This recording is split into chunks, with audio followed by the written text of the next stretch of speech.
Muy buenas noches, bienvenidos a Periférico 1313. Vamos hoy a tocar nuevamente el tema de la corrupción. Lo hicimos la semana pasada para platicar sobre el Comité Ciudadano que va a presidir el Sistema Nacional Anticorrupción. Una legislación muy avanzada, muy importante, muy positiva, diría yo, que puede hacer un punto de inflexión en la manera como se combate la corrupción en México.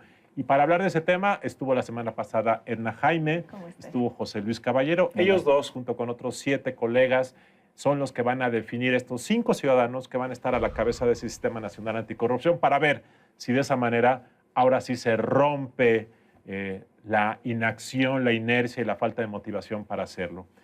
La semana pasada, Edna, platicamos de estos ciudadanos y que esto puede hacer un cambio realmente en la cosa para hacerlo.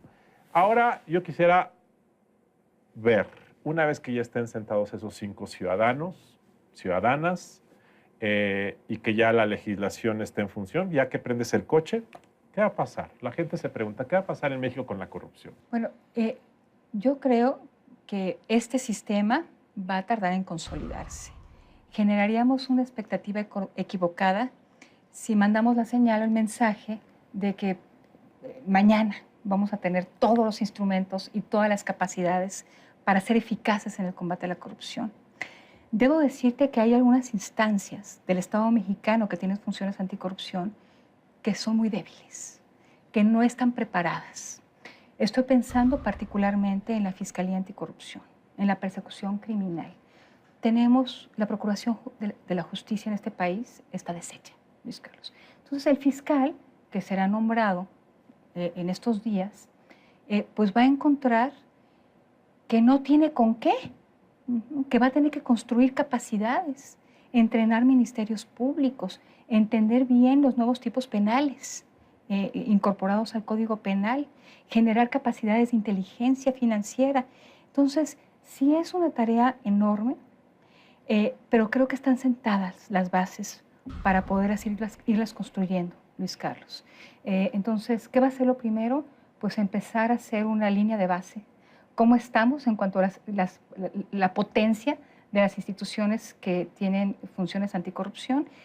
Tenemos nuevas leyes orgánicas para estas instituciones, les estamos dando más atribuciones, entonces necesitamos ahora que ejerciten esas nuevas atribuciones. ¿Dónde vamos a estar en 10 años, José Luis? ¿Dónde vamos a estar en 10 años? Pues yo creo que en el tema con una potencia, digamos, de instituciones que sean mucho más transparentes, con una transparencia, rendición de cuentas y combate a la corrupción mucho más articulada, con mayor fortalecimiento de las instituciones.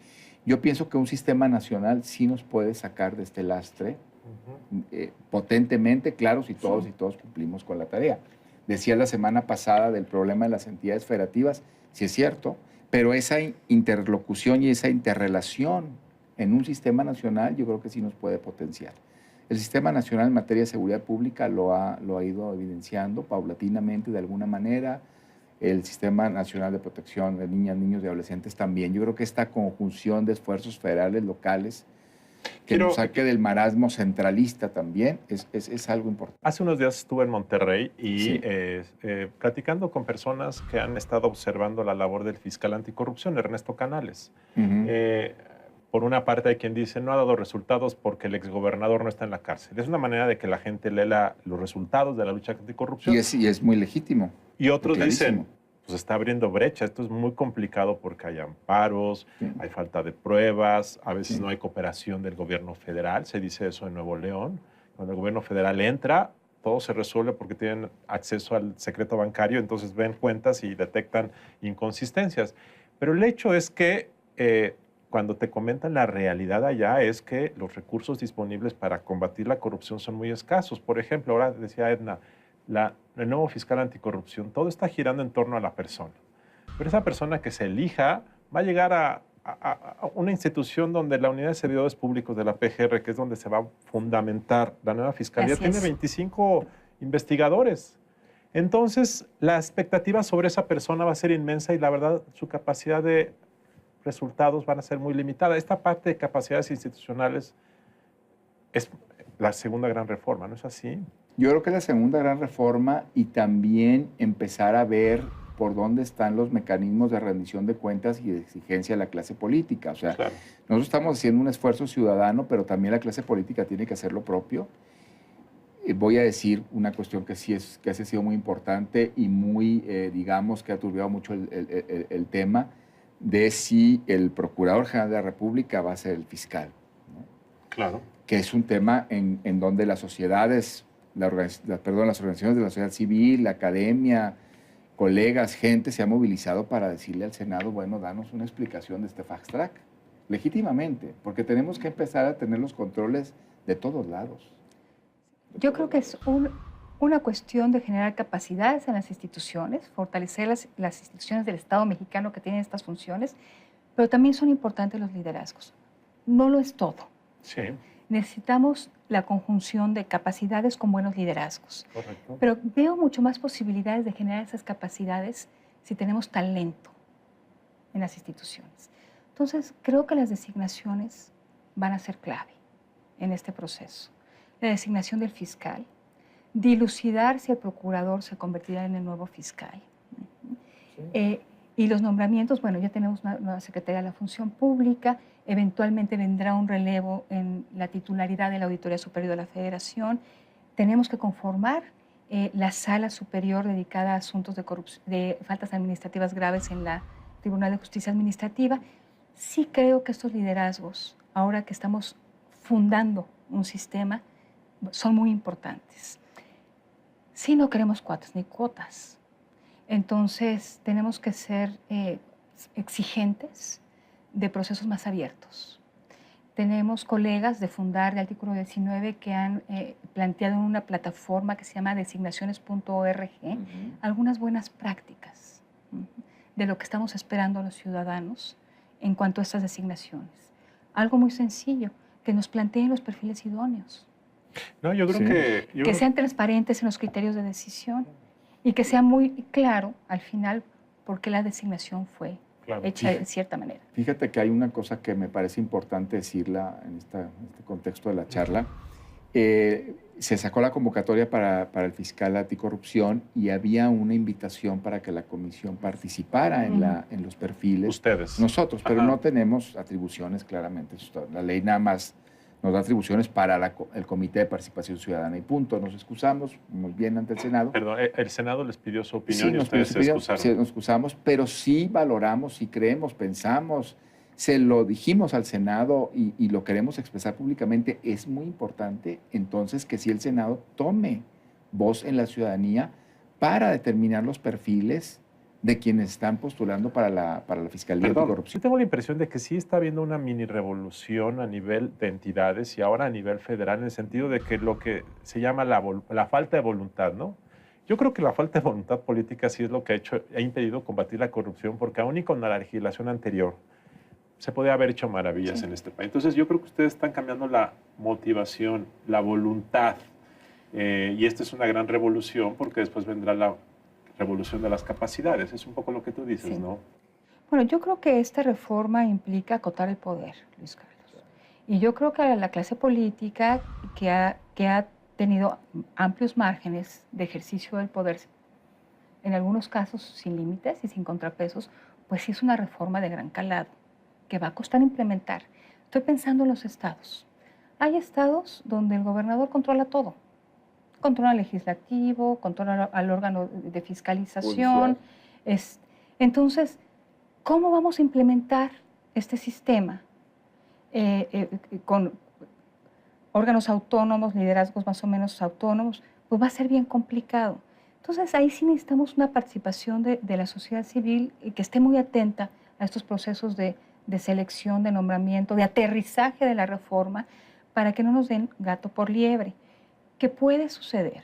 Y para poner un ejemplo está las leyes de transparencia, que tenían que armonizarse con la Ley General de Transparencia, y pues hay muchos gobernadores que se han querido pasar de listos, que no están realmente incorporando los estándares mínimos que implica la Ley General y que nos están diluyendo una reforma que fue importante. Y sí veo un riesgo enorme, enorme en el aterrizaje de estas reformas a nivel federal, pero sobre todo a nivel de los estados. Pregunta, No había pensado este tema que dices, pero ahora que los estados tienen que homologar su legislación para crear sistemas estatales anticorrupción, van a tener que copiar el modelo de un comité ciudadano que elija eso sí. Una comisión de selección del comité de participación. Todas las entidades ciudadana. van a tener que escoger su comisión. Ahora, la verdad es que hay muchas entidades en México, quizá la mitad.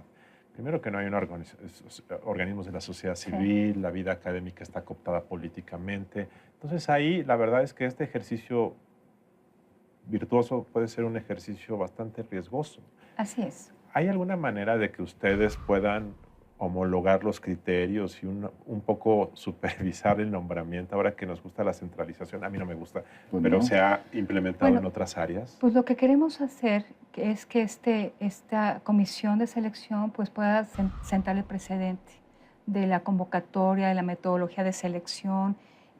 Por eso estamos siendo muy cuidadosos, porque sabemos además que esto puede ser un referente para otras entidades. Muy importante. Sí veo muy arriesgado este aterrizaje.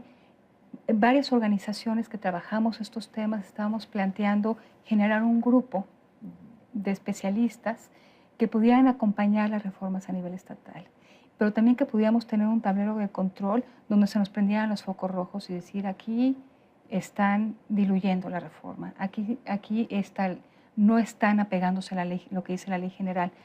Ahora, cuando no tienes contrapesos, ¿cómo superas el tema de que no tengas contrapesos, que tu legislativo no funcione como contrapeso? O sea, ¿cómo superas esos temas para realmente implantar un modelo que funcione? Eso es la gran pregunta. Es una pregunta de cultura ciudadana, porque el riesgo está, ¿no? Lo vimos con los organismos protectores de derechos humanos, en muchas entidades federativas cooptadas, terriblemente, en materia de transparencia y de información, que tuvo que llevarse a la Constitución Federal una serie de bases y de requisitos de 2007 para estandarizar el tema de la transparencia. Bueno, pues es el riesgo, pero no por eso debemos dejar de dar los pasos, ¿no? Yo creo que eso es... Pero esta es una reflexión bien importante, porque finalmente el Congreso de un Estado pues, tiene que tomar la decisión uno, que es nombrar a la comisión. Y ese paso uno, que aquí fue muy virtuoso, porque yo sí siento que el Senado genuinamente dijo, va lo que sea mejor. Sí. Pero en muchas entidades esto no va a ocurrir, pero habrá que ver alguna manera de que ustedes puedan... Sí, y con modelo replicante. Y claro, eso que estás diciendo también es una tarea para el Comité de Participación Ciudadana, ¿no? Esa vigilancia apoyada en la Secretaría Ejecutiva, en la Secretaría Técnica, esa vigilancia, esa de todo el sistema, en su todo y en sus partes de los estados de la República, es la tarea también de estas 5 personas. Por eso pues nos regresa la responsabilidad que tenemos de hacer una designación muy escrupulosa. A ver, pregunta muy esa, escrupulosa. Como es un sistema nacional anticorrupción, ¿quiere decir que este comité ciudadano puede opinar sobre el funcionamiento de un sistema estatal anticorrupción? Sí, claro. Okay, por ser nacional, porque no es federal, porque es nacional. Sí.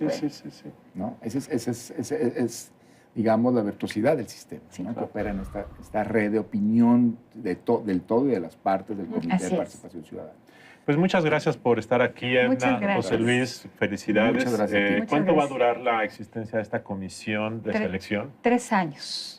Y en estos 3 años, dado que ustedes tienen que seleccionar a una primera camada, ¿y después qué van a hacer? Vamos a seleccionar a los dos primeros relevos. 1 año y 2 años. Ok, pero esto lo van a hacer en las próximas semanas. En las próximas semanas, los 5 primeros integrantes, como van a estar escalonados, va a haber 1 año, 2 años, 3 comisionados para 1 año, 2 años, 3 años, 4 años, 5 años. Los primeros 2 relevos nos tocan. Ok, pero entonces, digamos, van a hacer una comisión con recesos largos mientras no hay selección. Okay. Así es. Bueno. Pero muy atentos, súper atentos en el tema, ¿no? Muy bien, pues muchas felicidades, muchas gracias. Ha sido todo por hoy en Periférico 1313. Nos vemos la próxima semana.